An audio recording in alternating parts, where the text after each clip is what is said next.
कोकण. कोकण म्हटलं की आपल्या डोळ्यासमोर येतो तो म्हणजे इथला हिरवागार निसर्ग. नारळी, आंब्या पोपळ्याची बागा, काजू, फणस, आंबा, करवंद तसेच इथे असणारे सुंदर सुंदर समुद्रकिनारे.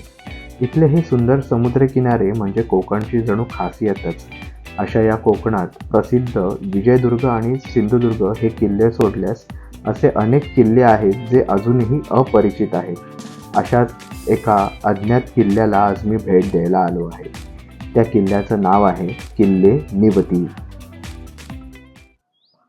नमस्कार मित्रांनो, माझी दुर्ग भ्रमंती या माझ्या यूट्यूब चॅनलमध्ये तुम्हा सर्वांचं सहर्ष स्वागत आहे. तर मित्रांनो, मी आज आलो आहे निवती किल्ल्यावरती. होय, निवती किल्ला. तर निवती किल्ला हा थोडा अपरिचित आहे. फारसे लोक इथे येत नाहीत, परंतु या किल्ल्याचं महत्त्वही तेवढंच होतं त्या काळी. सर्वप्रथम या निवती किल्ल्यावरती कसं यायचं ते मी तुम्हाला सांगतो. निवती हा किल्ला वेंगुर्ला आणि मालवण यापासून जवळ आहे. वेंगुर्ल्यापासून साधारणपणे 30 किलोमीटर आहे, तर मालवणपासून 20 ते 22 किलोमीटर अंतरावरती हा किल्ला आहे. तुम्ही वेंगुर्ला किंवा मालवण इथे राहून या किल्ल्याकडे येऊ शकतात. पण तुम्हाला मी एक सजेस्ट करेन, 2 व्हीलर किंवा 4 व्हीलर असेल तरच तुम्ही या इथे येण्याचं ट्राय करा. कारण पब्लिक ट्रान्सपोर्ट आहे, पण फार रेअरली गाड्या येतात एस टी इथे. त्यामुळे 2 व्हीलर असेल किंवा 4 व्हीलर असेल तर वेल एंड गुड. तर असा हा या निवती किल्ल्याला आपण भेट देत आहोत. माझ्या पाठीमागे तुम्ही पाहत असाल इथे निवती किल्ल्याचा बोर्ड लागलेला आहे. तुम्ही गुगल मॅपवरती निवती फोर्ट असं टाकल्यानंतर तुम्ही आरामात इथे येऊ शकतात. कुठेही चुकण्याचे चान्सेस नाही आहेत आणि रस्ताही खूप चांगला आहे. तर चला आपण निवती किल्ल्याकडे प्रस्थान करूया. ज्याचे आरमार त्याचाच समुद्र हा थोर विचार करून छत्रपती शिवाजी महाराजांनी 1664 साली शिवलंका सिंधुदुर्ग किल्ला अरबी समुद्रात बांधला. या सिंधुदुर्ग किल्ल्याला संरक्षित करण्यासाठी छत्रपती शिवाजी महाराजांनी अनेक दुर्ग शृंखला उभ्या केल्या. त्यापैकीच हा निवती किल्ला. या निवती किल्ल्याची अवस्था आज खूप वाईट आहे. इथला महादरवाजा, इथले तटबंदी, इथले बुरुज आज पडीक अवस्थेत आहेत. जर फारकार या किल्ल्याकडे लक्ष दिले नाही तर हा किल्ला नामशेष होण्याच्या मार्गावर आहे. त्यामुळे माझी केंद्र सरकार तसेच राज्य सरकारला नम्र विनंती आहे, ज्यांच्या अखत्यारीत हा किल्ला येतो त्यांनी या किल्ल्याचे संवर्धन करण्याची फार गरज आहे. तर मित्रांनो, आपण या निवती किल्ल्यामध्ये प्रवेश केल्यानंतर आता इथे झाडी वाढलेली आहे, परंतु इथे खाली खंदक आहे. आपण या असं इकडनं येतो ना, हा इथे खाली खंदक आहे, ज्यामुळे हा किल्ला संरक्षित केलेला गेला होता या खंदकामुळे. पण सध्याच्या स्थितीला इथे काय नाही, खूप रान माजलेलं आहे. आणि तुम्ही कधी इथे याल तर या बाजूला कृपया करून जाऊ नका, कारण खाली गेलं तर इजा होण्याची किंवा पडण्याची लागण्याची खूप शक्यता आहे. आणि वरती कसं यायचं ते माहीत नाही, त्यामुळे शक्यतो या बाजूला तुम्ही जाण्याचा प्रयत्न करू नका. आता आपण या निवती किल्ल्याच्या बाले किल्ल्यात प्रवेश करूया. चला.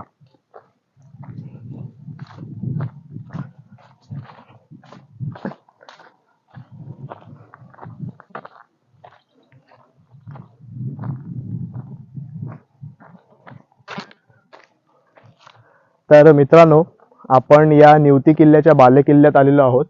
आपण इथे पाहू शकतात या किल्ल्याची काय अवस्था आहे. हा पूर्णपणे पडीक अवस्थेत आहे आणि याचं रिनोव्हेशन, हा किल्ला संरक्षित केला गेला पाहिजे. इथे पुनर्बांधणी केली पाहिजे इथल्या या किल्ल्याची. तर माझी पुरातत्व खात्याला नम्र विनंती आहे की या किल्ल्याचं जतन करा, हा किल्ला संरक्षित करा, जतन करा, ही माझी कळकळीची विनंती आहे. तर चला आपण आता पुढील किल्ला पाहूया. पुढे किल्ल्यात अजून काय आपल्याला पाहायला मिळतंय ते पाहूयात. मित्रांनो, हे बघा इथे एक प्लिंथ आहे. इथे बघा इथे एक पायऱ्या आहेत जायला. इथे त्या काळी कुठला तरी वाडा सदृश वाडा असणार इथे त्या काळी, पण आता काही नाही, सगळं पडीक अवस्थेमध्ये आहे. ही इथल्या गड किल्ल्यांची अवस्था आहे. तर मित्रांनो, इथली ही जी तटबंदी आहे ना, या तटबंदीला जंग्या आणि फांज्या पण आहेत. आपण इथे मी तुम्हाला दाखवू इच्छितो की पूर्ण समुद्रावरून एखादा कुठला जर शत्रू येत असेल किंवा कोणी येत असेल ना, तर इथनं त्याच्यावर निगराणी नजर ठेवता येते. तसेच इथनं बंदुकीने सुद्धा जर शत्रू जर माराच्या टप्प्यात जर जवळ येत असेल तर शत्रूवरती मारा करण्यासाठी या जंग्या इथे केलेले आहेत या तटबंदीमध्ये. आपण इथनं पाहू शकता. अजून एक तुम्हाला दाखवू इच्छितो. इथे बघा, एक दोन तीन ठिकाणी एकाच वेळेला बंदुकीने आपण बंदूक चालू शकतो शत्रूवरती, जर शत्रू जवळ येत असेल तर. अशा प्रकारची व्यवस्था या तटबंदीमध्ये केलेली आहे. तर ही आहे निवती किल्ल्यावरची पडीक तटबंदी. तर मित्रांनो, या निवती किल्ल्याच्या इथे हा एक ध्वजस्तंभ आहे. तिथे मी बसलोय आणि इकडनं समोर असणाऱ्या सागराचं, या अरबी समुद्राचं एक विहंगमय दृश्य आपल्याला इथे दिसतंय. हे बघा.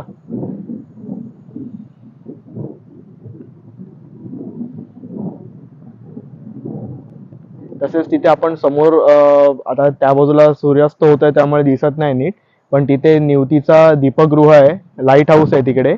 तिथेच म्हातारीची चूळही आहे, जिथे आपण जर फेमस पाहिलं असेल, जे त्या दगडातनं समुद्राचं पाणी बाहेर येतं त्याला म्हातारीची चूळ बोलतात, तिथे आहे ते. आणि पोर्तुगीजांनी आणि ब्रिटिशांनी बांधलेला तिथे दीपगृह आहे. तर बघू, आपण जाऊ कधीतरी एक ना एक दिवस तिथे. तर हा इथला निवती किल्ला आहे. इथे आपण खाली पाहू शकता, तिथे एक लाल कलरचे दगड आहेत. एक थोडं एक वेगळं वैशिष्ट्य आहे त्या दगडांचं. तिकडे आपण खाली पाहू शकतात. असं थोडं त्या बाजूला एक मध्ये दरी गॅप आहे आणि या बाजूला तिथे ते दगड दिसत आहेत ना, तिथे हे एकदम असे लाल लाल सर दगड आहेत, म्हणजे जसं जणू काही ज्वालामुखी थंड झाल्यानंतर जसे जे दगड असतात ना, तसे लाल रंगाचे दगड आहेत.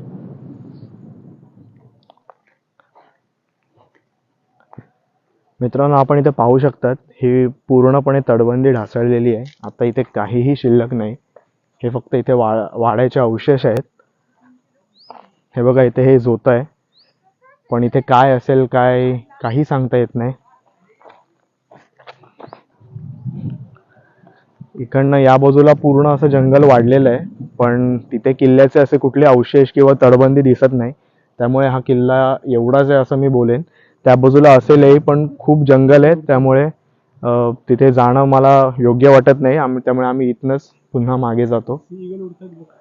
ते बघा, तिकडे एक सीगल, समुद्री गरुड इथे आहेत, आकाशात घिरट्या घालतायत.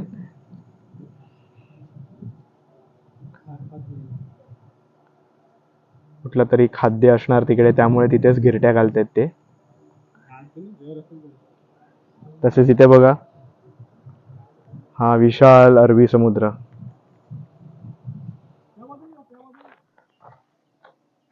मित्रांनो, हा बघा, हा महादरवाजा आहे इथला.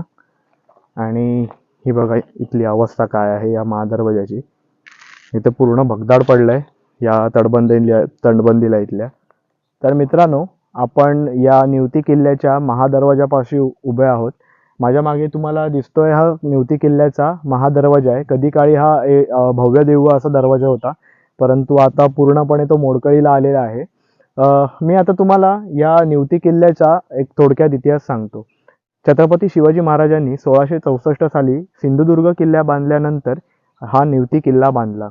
या निवती किल्ल्याचं महत्त्व इतकं आहे की मालवणजवळ मिळणारी समुद्राला मिळणारी जी कर्ली खाडी आहे, तिथपासून ते वेंगुर्ल्यापर्यंतचा जो परिसर आहे, या परिसरावर लक्ष ठेवण्यासाठी या निवती किल्ल्याची बांधणी छत्रपती शिवाजी महाराजांनी केली. आपण जर पोर्तुगीजांचे गोव्यातले किल्ले बघाल तर खाडीच्या मुखापाशीच पोर्तुगीजांनी किल्ले बांधलेले आहेत. म्हणजेच शत्रूचं नेव्ही किंवा नौदल हे आतमध्ये येऊच द्यायचं नाही. तोच प्रकार छत्रपती शिवाजी महाराजांनी इथे केलाय. खाडीच्या मुखाशीच हा किल्ला बांधलेला आहे, जेणेकरून जर शत्रू जर आलाच आक्रमण करायला, तर त्याला इथूनच त्याच्यावरती हमला करून त्याचं नौदल नेस्तनाभूत करायचं. ही त्यामागची नीती आहे छत्रपती शिवाजी महाराजांची. पुढे हा किल्ला सावंतवाडींच्या सावंतांकडे गेला. पुढे 1748 साली हा किल्ला पोर्तुगीजांनी जिंकून घेतला. 1787 साली हा किल्ला कोल्हापूरच्या करवीरांनी घेतला. नंतर पुढे हा किल्ला पुन्हा सावंतवाडीच्या सावंतांकडे आला. पुढे 1818 साली इतर किल्ले जसे इंग्रजांनी काबीज केले, त्याप्रमाणे हाही किल्ला इंग्रजांच्या ताब्यात गेला. तर हा एकंदरीत इतिहास आहे या निवती किल्ल्याचा. तर व्हिडिओ कसा वाटतोय हे मला माझ्या कमेंट बॉक्समध्ये तुम्ही नक्की सांगा. माझा चॅनल माझी दुर्ग भ्रमंती लाईक करा, शेअर करा आणि सबस्क्राईब करा. भेटू पुढल्या अशा एखाद्या दुर्ग भ्रमंतीमध्ये किंवा एखाद्या ऐतिहासिक ठिकाणी. तोपर्यंत जय शिवराय. मित्रांनो, आपण इथल्या या महादरवाजापाशी असलेल्या तटबंदीवरून इथे वर जातोय. मी इथला व्ह्यू तुम्हाला दाखवतो.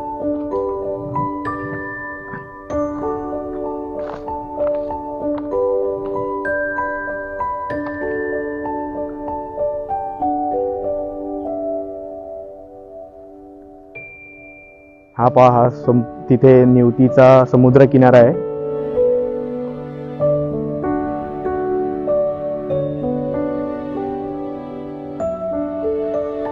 आणि खूप छान असं दृश्य इथून दिसतंय आपल्याला समुद्र किनाऱ्याचं. या किल्ल्याच्या जवळ बघा, इथे छोटे छोटे दगडही आहेत जे दिसत नाहीत पटकन, त्यामुळे मोठं कुठलं जहाज इथे येऊ शकत नाही, आलं तर आपटून फुटणार.